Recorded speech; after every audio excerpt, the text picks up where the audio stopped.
How do you go from having uninspiring drums to something that's a little more inspired?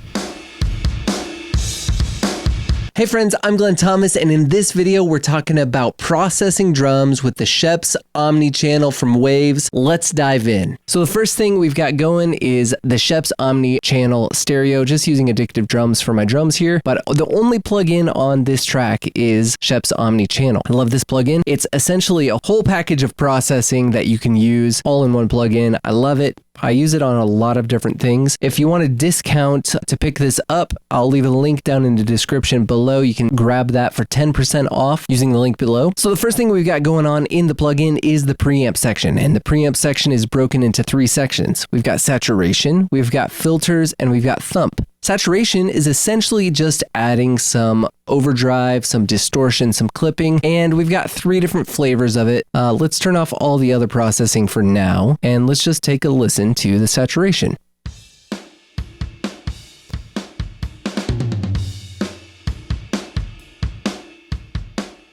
So you can hear we get a little bit more gain, we start to break up a little bit.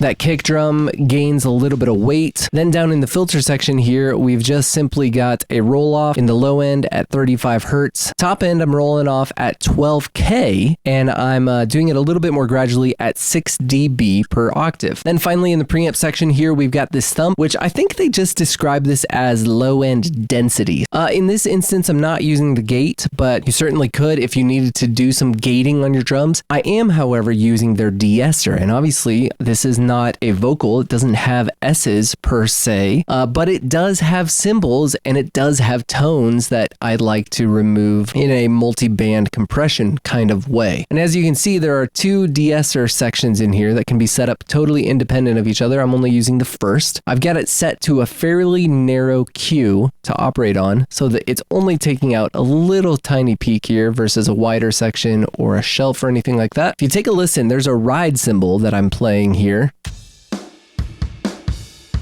And if I take out this de-esser, what you'll notice is the ride really kind of starts to ring, and to my ears, it's just not quite as pleasant.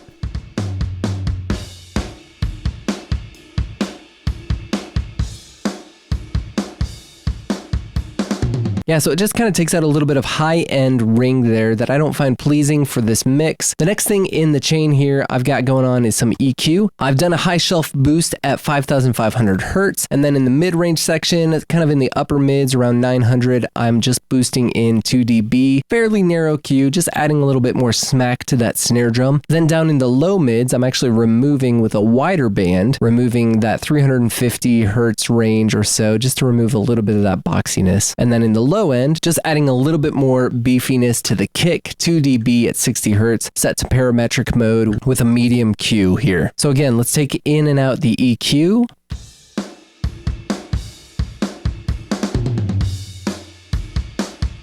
Just kind of cleans it up.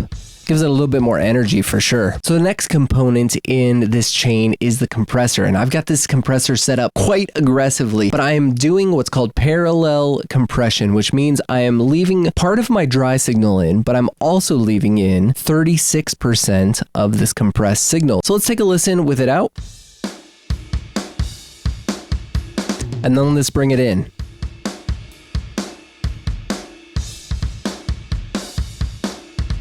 What you'll notice is when I bring in that compressor, it just brings more life out of the rest of this chain. Again, it's only 36% of this compressor that you're hearing. The rest of the signal is dry, but it just brings things together in a really nice way. So then finally in the last section here in the output section, I do have a limiter on. It is set to -1.5. I've done a little bit of gain matching here so that my input and my output are the same. So let's compare the difference between these two, again, starting with the uncompressed, unprocessed sound.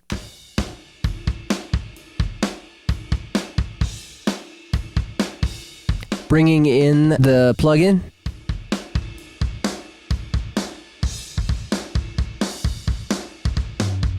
It just brings such energy, such life to those drums. And it really doesn't take that many steps with this single plugin. So just like that, we have great sounding drums with not too many steps to get there. So hopefully this was helpful for you. And if it was, hit that thumbs up and subscribe. Thanks so much for watching, and I'll see you on the next one.